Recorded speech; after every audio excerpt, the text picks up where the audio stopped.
Halo, selamat pagi. Assalamualaikum warahmatullahi wabarakatuh.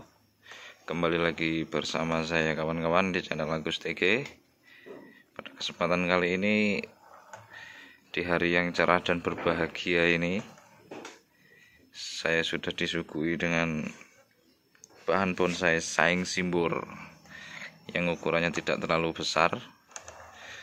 Mungkin untuk kelas-kelas apa ini, mame atau small, ini nanti tergantung bentuknya. Cuman ini sudah dilakukan pruning, duri-duri kecilnya sudah dihilangkan, dan ini akan saya coba maksimalkan untuk bagian gerak dasar. Pohon ini saya konsep mungkin kemungkinan twin atau informal. Kalau twin berarti saya harus membuat satu mahkota lagi di cabang pertamanya di sebelah kiri, dan mahkota di bagian atas untuk mahkota utama. Dan untuk backgroundnya mungkin bisa dipakai ini ataupun bisa pakai yang ini, saing simbur Vietnam yang mikro ini ya.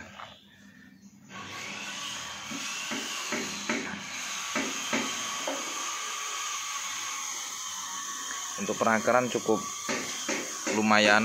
Mungkin dulunya ini hasil dari cangkok ya kawan-kawan.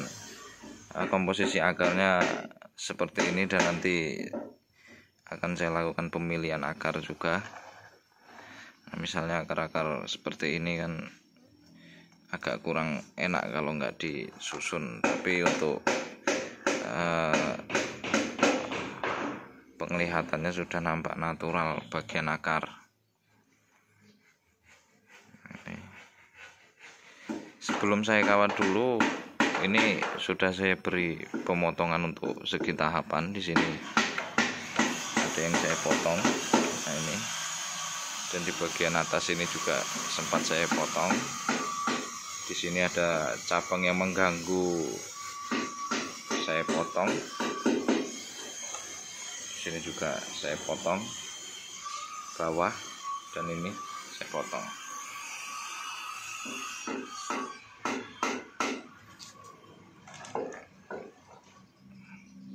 Untuk pohon saing simbur ini salah satu pohon yang cukup bandel. Dalam arti cukup bandel itu cukup mudah untuk dirawat. Hanya saja dia ini tidak bisa telat penyiraman. Kalau sampai telat penyiraman, dia akan langsung kering semua daunnya, itu biasanya seperti itu.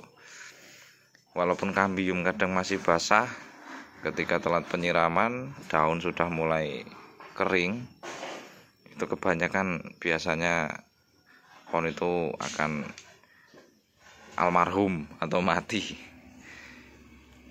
Kalaupun masih selamat juga, kadang-kadang tunasnya itu tunas baru lagi di batang, tapi untuk cabang-cabang dan rantingnya biasanya banyak yang mati kalau sampai kita telat penyiraman.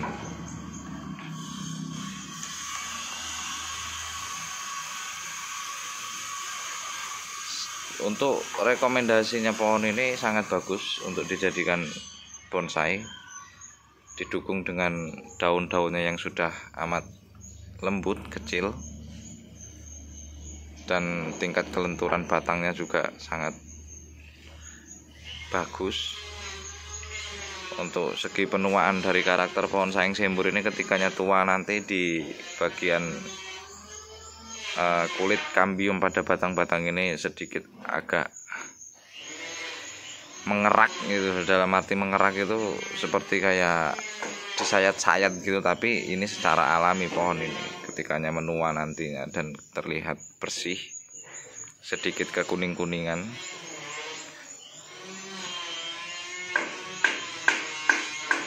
Dan untuk di budidaya sangat mudah. Di setek juga bisa hidup, dicangkok juga lebih bagus. Untuk cara penyusunan akarnya relatif mudah untuk jenis pohon ini.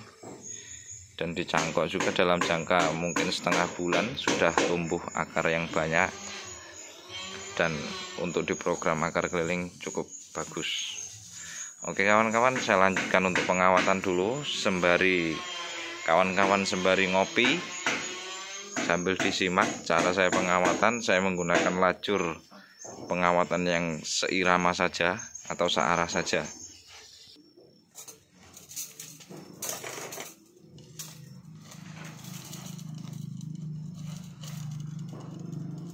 Untuk penguncian kawatnya saya sedikit menggunakan kawat yang lebih panjang agar nanti ketika dilepas kawatnya masih bisa digunakan kembali.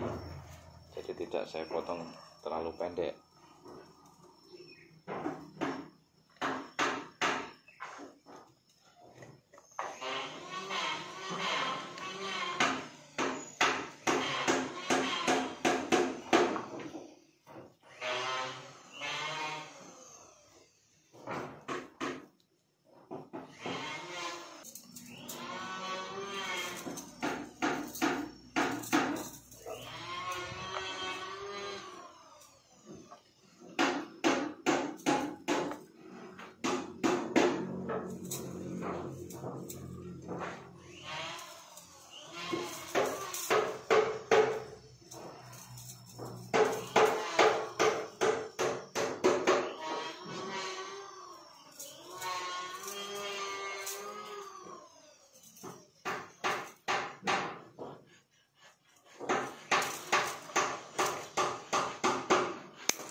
Gunakan kawat yang sesuai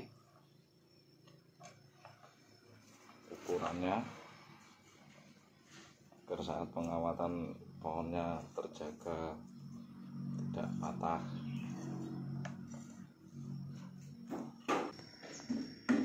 Seperti ini cara penguncian awalnya, searah saja untuk cara pengawatannya sampai naik ke atas, dan ini bisa sampai ke sini. Kenapa di sini saya kunci? Di sini saya kunci karena agar nantinya kalau kawat ini dilepas, kawat ini masih bisa digunakan. Lain halnya kalau kita menggunakan atau mencoba mengirit kawat itu malah yang terkesannya nanti hasilnya malah setelah dibuka kawatnya malah pendek-pendek, tidak bisa dipakai ya kawan-kawan. Itu alasan saya. Jadi kenapa saya lebih panjang menggunakan kawat, alasannya adalah ketika nanti kawatnya dilepas, kawat itu masih bisa digunakan, begitu ya kawan-kawan. Oke, tak lanjutkan dulu untuk pengawatannya, dan nanti kita lihat hasil setelah pengawatan. Saya beritahu cara pergerakan kawatnya. Oke, ini sudah sebagian saya jelaskan sedikit untuk cara pengawatannya di pohon ini. Nah, seperti ini pecahannya, pemilihannya, agar nantinya setiap ranting, anak ranting memiliki kelompok daun yang baik, karena pohon ini cenderung pohon yang daunnya sudah mengecil seperti ini. Jadi pembagian untuk pemilihan rantingnya seperti ini ya kawan-kawan, dan nanti diimbangi dengan naik turunnya. Naik turun ini misalnya ini naik, ini turun, ini naik lagi. Nah seperti ini naik, ini turun, ini naik lagi, dan di belakangnya ini nanti agak naik tapi posisinya di bagian belakangnya ini. Jadi sehingganya ketikanya nanti sudah ada kelompok daun, pohon ini akan terlihat space atau gap itu antara jarak kelompok daun ini dengan ini, itu namanya gap, sehingganya muncul dimensi atau terkesan seperti awan-awan atau sap-sapan kalau sering dibicarakan di di dunia bonsai seperti itu. Nah, ini tetap akan saya jadikan twin pohon ini karena di sini saya mendapatkan lacur mahkota kedua di sebelah kiri ini. Saya dapat asnya, sepertinya cukup baik untuk dijadikan semi mahkota kedua.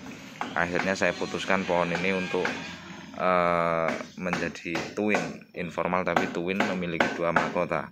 Dan kenapa ini saya belokkan seperti ini ya, karena saya mengikuti garis alur gerak batang utama naik ke atas ini sudah meliuk, dan di sini harus saya imbangi juga dengan tekuan yang ke arahnya sedikit lebih berlawanan, tapi untuk di bagian atas, anatomi atas dan anatomi bawah itu seimbang untuk pergerakan gerak irama batang jalur bawahnya. Untuk ada kekuatan di sebelah kiri, jadi pohon ini juga akan condong ke sebelah kiri seperti ini ya kawan-kawan. Oke, tak lakukan pengawatan sampai selesai. Nanti setelah selesai hasilnya seperti apa, mbuh elek mbuh apa, pokoknya wis namanya gerak dasar. Kalau jelek ya dimaklumi, kalau bagus ya di subscribe, gitu aja wes, ditonton ya kawan-kawan. Oke, tak lanjutkan dulu ya kawan-kawan. Ini hasilnya setelah kita lakukan pengawatan gerak dasar pertama. Di sini ada kelompok tajuk mahkota pertama dan di sini ada kelompok tajuk mahkota kedua. Tetap seperti konsep yang sudah saya jelaskan di awal tadi, bahwa pohon ini saya setting jenis-jenis pohon yang tropis atau natural dengan mempunyai dua mahkota, dan saya buat background di bagian belakang, dan di sini saya atur dengan kelompok-kelompok daun masing-masing dengan kekuatan akar yang ada. Semaksimal mungkin saya buat patokan di akar mutar, dalam arti keliling, akar keliling. Di atas pun juga percabangannya nampak keliling, ada yang ke kanan, ada yang ke belakang, ada yang ke kiri, dan ada yang ke atas. Semuanya saya imbangi patokan untuk di akar, begitu ya kawan-kawan. Dan untuk lajur pengawatannya saya searah saja, karena melihat dari lekuan awal pohon ini jalurnya melintir ke kanan, jadi saya lanjutkan untuk pergerakan lanjutan ke arah kanan seperti itu. Seperti ini ya kawan-kawan penampakannya pohon ini masih tahap awal, gerak dasar awal. Kemungkinan nanti setelah tahap 2 saat pruning, kemungkinan pohon ini akan mulai nampak karakternya sembari perjalanannya waktu, keseimbangan antara cabang-cabang pembesarannya dan perpecahan ranting-rantingnya akan lebih sesuai dan optimal, begitu ya. Kalau begitu saya terima kasih, banyak-banyak berterima kasih kepada kawan-kawan semua yang sudah mendukung channel kami. Dan di situ ada Mas Fajar, masih selalu standby dan semangat membantu saya. Itu bonsai cendrawasih mana Mas tadi Mas? Kasih tahu kawan-kawan Mas. 2 sampai 5 juta harganya. Tuh. Tidak ya kawan-kawan, bercanda saja itu Mas Fajar, tidak dijual. Dan di situ ada waru cendrawasih. Dan ini ada Hokianti juga, masih tahap pergantian media. Dan itu ownernya lagi makan, alias lagi makan dia, Dembadokers. Dan ini kemuning yang akan saya buat review nanti, penjelasannya dilanjutkan. Kalau begitu kami berdua undur diri, kami akhiri. Assalamualaikum warahmatullahi wabarakatuh.